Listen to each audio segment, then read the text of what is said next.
Hello friends, ಎಲ್ರಿಗೂ ನಮಸ್ಕಾರ. Welcome to my channel.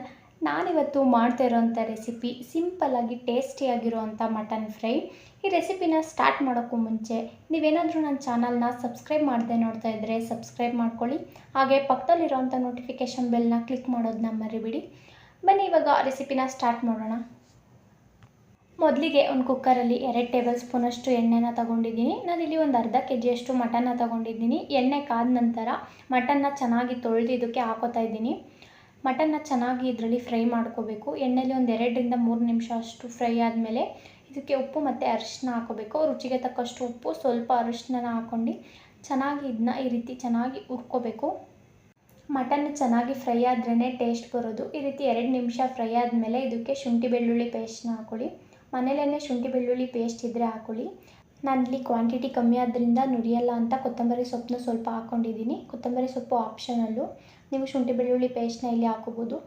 ಇದನ್ನು ಇದರೊಳಗೆ ಸೇರಿಸಿ 2 ನಿಮಿಷ ಚೆನ್ನಾಗಿ ಫ್ರೈ ಮಾಡ್ಕೊಳ್ಳೋಣ.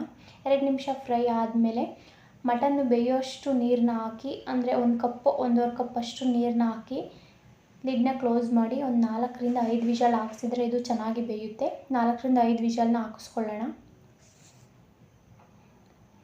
ಮಟನ್ನು ಬೆಂದ ಮೇಲೆ ಒಂದು ಪ್ಯಾನ್ಗೆ 2 ಟೇಬಲ್ ಸ್ಪೂನಷ್ಟು ಎಣ್ಣೆನ ಬಿಸಿ ಮಾಡ್ಕೊಂಡು ಪಲಾವ್ ಎಲೆ, ಚಕ್ಕೆ, ಲವಂಗ, ಸ್ವಲ್ಪ ಸೋಂಪು ಕಾಳನ್ನ ಹಾಕೋತಾ ಇದ್ದೀನಿ. ಫ್ಲೇವರು ಚೆನ್ನಾಗಿರುತ್ತೆ. ಬೇಕು ಅಂದರೆ ಹಾಕೊಳ್ಳಿ, ಇಲ್ಲಾಂದರೆ ಸ್ಕಿಪ್ ಮಾಡ್ಕೊಳ್ಳಿ. ಇವಾಗ ಇದಕ್ಕೆ ಒಂದು ಸಣ್ಣದಾಗಿ ಹೆಚ್ಚಿಟ್ಕೊಂಡಿರೋವಂಥ ಈರುಳ್ಳಿನ ಹಾಕ್ಕೊಂಡು ಚೆನ್ನಾಗಿ ಫ್ರೈ ಮಾಡ್ಕೋತಾ ಇದ್ದೀನಿ. ಈರುಳ್ಳಿನ ಚೆನ್ನಾಗಿ ಫ್ರೈ ಮಾಡ್ಕೋಬೇಕು, ಆವಾಗಲೇ ಟೇಸ್ಟ್ ಬರೋದು. ಹಸಿ ಹಸಿ ಇದ್ದರೆ ಟೇಸ್ಟ್ ಬರೋದಿಲ್ಲ. ಈರುಳ್ಳಿ ಕಲರ್ ಚೇಂಜ್ ಆಗೋವರೆಗೂ ಚೆನ್ನಾಗಿ ಫ್ರೈ ಮಾಡ್ಕೋಬೇಕು. ಈರುಳ್ಳಿ ಚೆನ್ನಾಗಿ ಫ್ರೈ ಮಾಡ್ಕೊಂಡಿದ್ದಾದಮೇಲೆ ಇದಕ್ಕೆ 2 ಸಣ್ಣದಾಗಿ ಹೆಚ್ಚಿಟ್ಕೊಂಡಿರೋವಂಥ ಟೊಮೊಟೊನ ಸೇರಿಸ್ಕೊತಾ ಇದ್ದೀನಿ. ಇದ್ರ ಜೊತೆಗೆ ಸ್ವಲ್ಪ ಉಪ್ಪು ಮತ್ತು ಅರಿಶಿನ ಸೇರಿಸ್ಕೊಂಡು ಚೆನ್ನಾಗಿ ಫ್ರೈ ಮಾಡ್ಕೋಬೇಕು. ಟೊಮೊಟೊ ಮೆತ್ತಗಾಗೋವರೆಗೂ ಚೆನ್ನಾಗಿ ಫ್ರೈ ಮಾಡ್ಕೋಬೇಕು. ಟೊಮೊಟೊ ಚೆನ್ನಾಗಿ ಫ್ರೈ ಆದರೆ ಟೇಸ್ಟ್ ಚೆನ್ನಾಗಿರುತ್ತೆ. ಟೊಮೊಟೊ ಚೆನ್ನಾಗಿ ಫ್ರೈ ಮಾಡಿದ್ದಾದಮೇಲೆ ಇದಕ್ಕೆ 4 ಹಸಿಮೆಣ್ಸಿನ್ಕಾಯಿನ ಕಟ್ ಮಾಡ್ಕೊಂಡು ಸೇರಿಸ್ಕೊತಾ ಇದ್ದೀನಿ. ಇದನ್ನು ಒಂದು 10 ಸೆಕೆಂಡ್ ಫ್ರೈ ಮಾಡಿದ ಮೇಲೆ ಇದಕ್ಕೆ 1 ಟೇಬಲ್ ಸ್ಪೂನಷ್ಟು ಅಚ್ಚ ಖಾರದ ಪುಡಿ, ಅರ್ಧ ಟೇಬಲ್ ಸ್ಪೂನಷ್ಟು ಧನಿಯಾ ಪುಡಿನ ಸೇರಿಸ್ಕೊತಾ ಇದ್ದೀನಿ. ಇದನ್ನ ಚೆನ್ನಾಗಿ ಫ್ರೈ ಮಾಡ್ಕೋಬೇಕು. ಮಸಾಲದು ಹಸಿ ವಾಸನೆ ಹೋಗೋವರೆಗೂ ಇದನ್ನ ಚೆನ್ನಾಗಿ ಫ್ರೈ ಮಾಡ್ಕೋಬೇಕು. ಇದನ್ನು ಲೋ ಫ್ಲೇಮಲ್ಲಿ ಇಟ್ಕೊಂಡು ಟೊಮೊಟೊ ಎಲ್ಲ ಮೆತ್ತಗಾಗೋವರೆಗೂ ಒಂದು 2 ನಿಮಿಷ ಚೆನ್ನಾಗಿ ಬೇಯಿಸ್ಕೋಬೇಕು. ನಾನಿಲ್ಲಿ ಬೆಳ್ಳುಳ್ಳಿ ಮತ್ತು ಮೆಣಸನ್ನ ತೊಗೊಂಡಿದ್ದೀನಿ. ಇದನ್ನ ದಪ್ಪದಾಗಿ ಕುಟ್ಟಿ ಹಾಕ್ಕೊಂಡ್ರೆ ಟೇಸ್ಟ್ ಅಂತೂ ತುಂಬ ಚೆನ್ನಾಗಿರುತ್ತೆ. ಇದು ಬೇಕು ಅಂದರೆ ಹಾಕ್ಕೊಳ್ಳಿ, ಬೇಡ ಅಂದರೆ ಸ್ಕಿಪ್ ಮಾಡ್ಕೊಳ್ಳಿ. ಕುಟ್ಟಾಣಿ ಇದ್ದರೆ ದಪ್ಪದಾಗಿ ಕುಟ್ಟಿ ಹಾಕ್ಕೊಳ್ಳಿ. ಇವಾಗ ಬೇಯಿಸಿಟ್ಕೊಂಡಿರೋವಂಥ ಮಟನ್ ಮತ್ತು ಅದು ನೀರನ್ನು ಸೇರಿಸ್ಕೊತಾ ಇದ್ದೀನಿ. ಅದ್ರ ಜೊತೆಗೆ ಕುಟ್ಟಿರೋವಂಥ ಬೆಳ್ಳುಳ್ಳಿ ಮತ್ತು ಮೆಣಸನ್ನು ಸೇರಿಸ್ಕೊಂಡು ಇದನ್ನ ಚೆನ್ನಾಗಿ ಬೇಯಿಸ್ಕೊಳ್ಳೋಣ. ಇದು ಆಲ್ರೆಡಿ ಬೆಂದಿದೆ, ಆದರೆ ಸ್ವಲ್ಪ ಮಸಾಲ ಎಲ್ಲ ಮಟನ್ಗೆ ಹತ್ತೋಕ್ಕೋಸ್ಕರ ಒಂದು 2 ನಿಮಿಷ ಚೆನ್ನಾಗಿ ಬೇಯಿಸ್ಕೋಬೇಕು. ಲಿಡ್ನ ಕ್ಲೋಸ್ ಮಾಡಿ ಒಂದು 2 ನಿಮಿಷ ಚೆನ್ನಾಗಿ ಬೇಯಿಸ್ಕೊಳ್ಳೋಣ.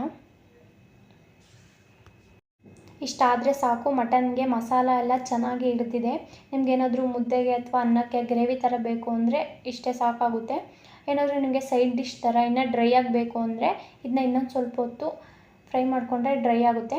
ಇದಕ್ಕೆ ಸ್ವಲ್ಪ ಸಾಂಬಾರು ಸೊಪ್ಪನ್ನ ಹಾಕ್ಕೊಂಡು ಇನ್ನೊಂದು 2 ಸೆಕೆಂಡ್ ಇದನ್ನ ಹಂಗೆ ಫ್ರೈ ಮಾಡಿಕೊಂಡ್ರೆ ರೆಡಿ ಆಗುತ್ತೆ. ನಿಮಗೆ ಗ್ರೇವಿ ಥರ ಬೇಕು ಅಂದರೆ ಗ್ರೇವಿ ಥರ ಮಾಡ್ಕೋಬೋದು. ಇಲ್ಲ ಇನ್ನೂ ಡ್ರೈ ಬೇಕು ಅಂತ ಅಂದರೆ ಇನ್ನೊಂದು 2 ನಿಮಿಷ ಇದನ್ನ ಫ್ರೈ ಮಾಡ್ಕೊಂಡ್ರೆ ಇನ್ನೂ ಡ್ರೈ ಆಗುತ್ತೆ. ಇದನ್ನು ಮಿಕ್ಸಿ ಇಲ್ಲ ಅನ್ನೋವಂಥವ್ರು ಬ್ಯಾಚುಲರ್ಸು ಈಸಿಯಾಗಿ ಮಾಡ್ಕೋಬೋದು. ಶುಂಠಿ ಬೆಳ್ಳುಳ್ಳಿ ಪೇಸ್ಟ್ನ ತಂದ್ಕೊಂಡ್ರೆ ಆರಾಮಾಗಿ ಮಾಡ್ಕೋಬೋದು. ಮಿಕ್ಸಿ ಏನು ಯೂಸ್ ಆಗೋದಿಲ್ಲ.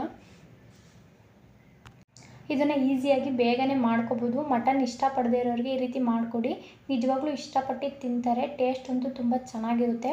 ಇದು ಅನ್ನ ಜೊತೆಗೆ, ಚಪಾತಿ ಜೊತೆಗೆ, ರೊಟ್ಟಿ ಜೊತೆಗೆ ಎಲ್ಲದ್ರ ಜೊತೆಗೂ ತಿನ್ಬೋದು. ಮುದ್ದೆ ಜೊತೆಗೂ ತಿನ್ಬೋದು. ನಿಮಗೆ ಗ್ರೇವಿ ಥರ ಬೇಕಂದರೆ ಗ್ರೇವಿ ಥರ ಮಾಡ್ಕೊಳ್ಳಿ, ಅಥವಾ ಡ್ರೈ ಥರ ಬೇಕು ಅಂದರೆ ಡ್ರೈ ಥರ ಮಾಡ್ಕೊಳ್ಳಿ. ಟೇಸ್ಟ್ ತುಂಬ ಚೆನ್ನಾಗಿರುತ್ತೆ. ಇದನ್ನ ನೀವು ಒಂದ್ಸಲ ಟ್ರೈ ಮಾಡಿ, ಹೇಗಿತ್ತು ಅಂತ ಕಮೆಂಟ್ ಮಾಡಿ. ನನ್ನ ಚಾನಲ್ನ ಸಬ್ಸ್ಕ್ರೈಬ್ ಮಾಡೋದನ್ನ ಮರಿಬೇಡಿ. ಲೈಕ್ ಮಾಡಿ, ಶೇರ್ ಮಾಡಿ.